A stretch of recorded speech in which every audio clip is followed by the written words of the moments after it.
बिना medical problem के doctor के पास भटक भटक के परेशान हो जाते हैं, बड़े बड़े हॉस्पिटल्स, बड़े बड़े आईवीएफ सेंटर में जाते हैं और सारे रिपोर्ट निकालने के बाद देखा जाता है कि सारा का सारा रिपोर्ट नॉर्मल है, फिर भी बेबी से रिलेटेड प्रॉब्लम आ रहे हैं, फिर भी कंसीव करने में प्रॉब्लम आ रही है। आखिर में ऐसा क्यों होता है? या कई बार आप देखे होंगे कि कंसीव करने के बार बार अबॉर्शन जैसे रिलेटेड इश्यूज आने लगते हैं, बार बार समस्याएं आती हैं बच्चे से संबंधित। ऐसा क्यों होता है? और ये खास करके आप देखेंगे कि भाई में बड़े या छोटे भाई के साथ अक्सर क्यों होता है।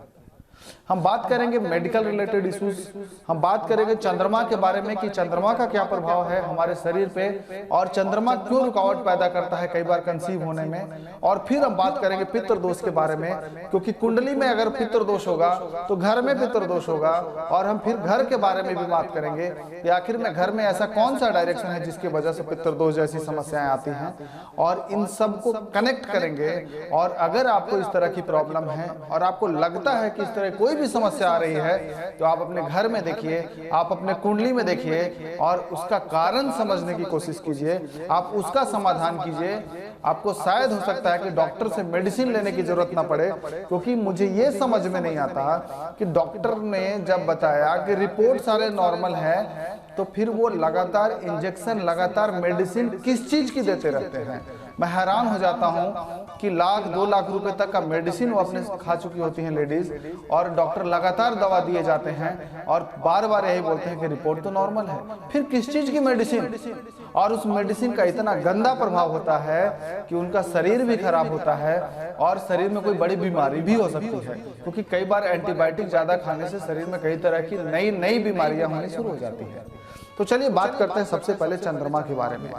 मैं चंद्रमा के बारे में टॉपिक क्यों लेना चाहता हूं, क्योंकि हमारे शरीर में लगभग 70% जल होता है और चंद्रमा का सबसे ज्यादा प्रभाव पानी पे, जल पे है।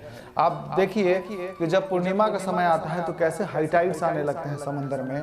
और खास करके मैं बात करना चाहता हूं कि किस तरह के जल पे प्रभाव है चंद्रमा का। तो जो सॉल्टी वाटर होते हैं उस पर सबसे ज्यादा प्रभाव होता है चंद्रमा का, क्योंकि जितना ज्यादा सॉल्ट होगा उतना ज्यादा मून इफेक्ट करता है उस पर। इसीलिए आप देखे होंगे कि बड़े बड़े झील, बड़े बड़े तालाब में कहीं भी चंद्रमा के प्रभाव की वजह से पानी में कोई भी हलचल नहीं होती, लेकिन वही समंदर में आप देखिए बड़ी बड़ी लहरें उठती हैं। कारण सिर्फ है नमक और पानी के मिश्रण का, क्योंकि समुद्र का पानी खारा होता है, उसमें नमक मिक्स होता है और इसी वजह से आप देखेंगे कि समुद्र के पानी लहरें उठने लगती हैं पूर्णिमा के समय। तो जब समुद्र में हलचल पैदा करने की क्षमता है चंद्रमा के अंदर, तो फिर हमारे शरीर में क्यों नहीं? तो हमारे शरीर में जब 70% वाटर है तो चंद्रमा का प्रभाव सबसे ज्यादा होता है। और इसीलिए कहा गया है कि चंद्रमा हमारे शरीर में मन का कारक है। चंद्रमा हमारे शरीर में जल संबंधित जो भी परेशानी आती है उसका कारक बन जाता है। तो अब इसका संबंध प्रेगनेंसी से क्या है, इसका संबंध कंसीव करने से क्या है? तो मैं बात करता हूँ कि हमारी बॉडी में जब मून का इतना ज्यादा इफेक्ट है, तो जो मून का साइकिल है वो भी 28 डेज का होता है और पीरियड का साइकिल भी लगभग 27 से 28 दिन का होता है। ये दोनों ही बहुत गहरा कनेक्शन है।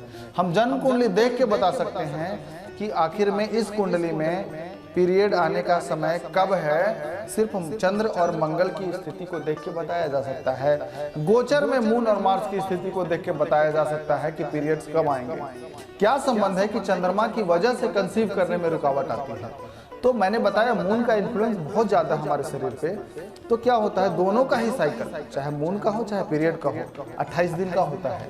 तो क्या होता है कि जब कंसीव करने का जब एग्जैक्ट टाइम आ जाए तो पता चलता है कि उस दिन अमावस है। और मेडिकल में तो सब नॉर्मल है, लेकिन जब कंसीव करने का एक्चुअल टाइम आया तो उस समय मून का प्रभाव खत्म हो गया और ये सिलसिला बार बार चलता रहता है। यानी फिर अगले मंथ सेम सिचुएशन, फिर अगले मंथ सेम सिचुएशन, और ये साइकिल बार बार चलते चलते चलते चलते ऐसा होता है कि 3 साल, 4 साल, 5 साल, कई बार 8-8 साल तक सेम साइकिल घूमता रहता है। और डॉक्टर के पास जा जाके थक जाते हैं और बाद में पता चलता है कि मेडिकल प्रॉब्लम तो नहीं है, फिर भी बार बार मेडिसिन खाए जा रहे हैं और ये जो एक्चुअल जो कारण है उसके बारे में कोई नहीं सोचता। ये तो थी जन्म कुंडली की बात। अब हम बात करते हैं पितृदोष का। पितृ दोष की वजह से भी संतान प्राप्ति में बहुत बड़ी बाधा होती है, बहुत बड़ी समस्याएं आती हैं। क्योंकि जब जन्म कुंडली में पितृ दोष होगा तो पितरों के ऊर्जा से ही हमारे जीवन में सुख और समृद्धि की प्राप्ति होती है। पितरों की कृपा से ही हमें पुत्र धन की प्राप्ति होती है। पितरों की कृपा से ही हमें संतान सुख की प्राप्ति होती है। और जब जन्म कुंडली में पितृ दोष लग जाए, यानी कि सूर्य राहु या राहु पंचम में हो जाए या राहु अष्टम में हो जाए, ऐसी परिस्थिति में पितृ दोष बनता है, तो जब कुंडली में पितृ दोष होगा तो वो भी संतान सुख की प्राप्ति में बहुत बड़ा बाधक होता है। परिस्थितियां सेम होती हैं, मेडिकल इश्यूज होते नहीं हैं और हम इलाज करा के थक जाते हैं, या बार बार अबॉर्शन जैसी प्रॉब्लम आने लगती है, या कई बार अगर बच्चे होते हैं तो डिसेबल पैदा होते हैं, जैसे कोई बोल नहीं सकता, कई बार चलने में दिक्कत होती है। कई बार देखे हैं कि 15 साल से 20 साल का उम्र हो गया फिर भी वो चल नहीं सकता, वो हिल नहीं सकता, और इस सारा कष्ट झेलना पड़ता है माता पिता को। क्योंकि अगर बच्चा ऐसा होगा जो बोल नहीं सकता, चल नहीं सकता, सिर्फ बेड पे लेटा हो, तो सोचिए कितना मुश्किल होगा उन माता पिता को। तो इसका कारण पितृ दोष होता है। जितने भी हमने केसेस देखे, ऐसे परिस्थितियां जब भी आई है तब उनके मदर फादर की कुंडली में, यहाँ तक उसके बच्चे की कुंडली में पितृ दोष होता है। क्योंकि पितृ दोष की सिलसिला तो ऊपर से चली आ रही है। लगभग सभी परिवार में आप देखेंगे, सभी कुंडलियों में राहु की स्थिति देखिए, पंचम राहु, अष्टम राहु, या फिर कहीं ना कहीं सूर्य के साथ राहु का संबंध होगा, या फिर राहु सूर्य के नक्षत्र में बैठा हो। कहीं ना कहीं जो सूर्य पिता है सभी ग्रहों का, यानी हमारे जीवन में भी पितृ का स्थान सूर्य का है, तो जब भी सूर्य और राहु जुड़ जाएंगे तो राहु की छाया में सूर्य ग्रहण लगता है और वो पितृ दोष जैसी परिस्थिति पैदा हो जाती है। लेकिन ये पितृ दोष रिजल्ट क्या सबको ऐसा देता है? क्या जितने लोगों की कुंडली में पितृ दोष है क्या सबको संतान सुख की प्राप्ति नहीं होती? ऐसा नहीं है।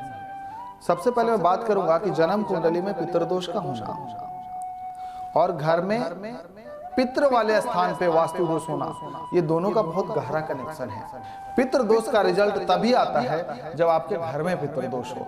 जैसे जन्म कुंडली में राहु पंचम या अष्टम में बैठा, तो जब भी आप घर परचेज करने जाते हैं तो आपको वैसा ही घर पसंद आता है, आपको वैसा ही घर मिलता है जहाँ पे साउथ वेस्ट में टॉयलेट हो, यानी ठीक दक्षिण और पश्चिम का कोना जहाँ 225 डिग्री है, जो स्थान पितृ का है, जो ऐसे साफ होना चाहिए जैसे कि मंदिर, उस स्थान पे आप शौचालय बना देते हैं, उस स्थान पे आप किचन बना देते हैं, उस स्थान पे आप सेप्टिक टैंक बना देते हैं। अब होता क्या है कि जहाँ से पितरों की ऊर्जा आ रही है, जहाँ पे पितृ का स्थान है, वहाँ पे आपने सेप्टिक टैंक बनाएंगे, यानी टॉयलेट का स्टोरेज करेंगे।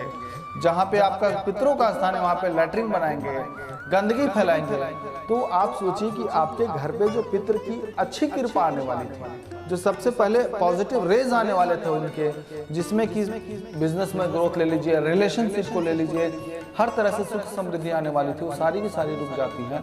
और आपके घर में इतनी नेगेटिविटी लगने लगेगी, जैसे लगेगा नींद में है तो जब जागने लगते हैं तो कोई दबाता है ऊपर से। कई बार महसूस होगा कि घर में कुछ नेगेटिव ऊर्जाएं हैं, बिना वजह के रिलेशन खराब होने लगेंगे, बच्चों से रिलेटेड समस्याएं आने लगेंगी, हमेशा सरदर्द की समस्या रहेगी, घर में अजीब अजीब से माहौल क्रिएट हो जाएंगे। जब भी आपको लगेगा कोई खुशी का माहौल है, कहीं घूमने जाना है, उसी समय बेवजह के आर्ग्यूमेंट हो जाएंगे। यहाँ तक कि पति पत्नी में तलाक का भी सबसे बड़ा कारण नैऋत्य कौन देखा गया है। क्योंकि जब नैऋत्य डिस्टर्ब होगा तो ऑब्वियसली है कि पॉजिटिविटी खत्म हो जाएगी घर के अंदर। जब पितरों की ऊर्जा खराब हो जाएगी तो नेगेटिविटी आएगी, और उसमें क्या होता है, आपस में झगड़े होते हैं। कि ऐसे घरों में हमने अक्सर देखा है गेस्ट आने बहुत कम हो जाते हैं, अगर गेस्ट आते भी है तो रुकते नहीं हैं, और ऐसे लोग आपस में ही घर के अंदर बंद के रह जाते हैं। और इतनी नेगेटिविटी जब देगी साउथ वेस्ट की एनर्जी, तो आप खुद अंदाजा लगा सकते हैं कि बॉडी का इम्यून सिस्टम कैसा रहेगा। इस वजह से कई बार कैंसर जैसे रिलेटेड भी साउथ वेस्ट डायरेक्शन से आते हैं। तो साउथ वेस्ट में जो वास्तु दोष होते हैं उसका जो मुख्य परिणाम है कि सबसे पहले बेबी से रिलेटेड प्रॉब्लम, दूसरा घर में पुत्र संतान की प्राप्ति नहीं होना, तीसरा रिलेशन बहुत ज्यादा खराब होना, चौथा जो है वो बीमारी इस तरह की आना है जिस डायग्नोस नहीं कर सकते, आप पता नहीं लगा सकते, क्योंकि साउथ वेस्ट राहु का स्थान होता है। तो जब राहु के स्थान में गंदगी करेंगे तो राहु की नेगेटिव एनर्जी आएगी और एक इस तरह का शैडो होगा कि आप जब परेशानी, जिस भी परेशानी में होंगे तो आपको लगेगा इसका कारण समझ में नहीं आ रहा। उसी तरह से बीमारी का भी कारण समझ में नहीं आता, उसी तरह से बेबी ना होने का भी कारण समझ में नहीं आता। ये सारी समस्या का कारण साउथ वेस्ट है, कुंडली का पितृ दोष है और फिर चंद्रमा का गोचर है। ये तीनों को जब आप स्टडी करेंगे तो आपको पता चल जाएगा कि आखिर में आपको संतान सुख की प्राप्ति क्यों नहीं हो रही। तो आज तक के लिए इतना ही, फिर मिलेंगे एक अलग टॉपिक पे। धन्यवाद।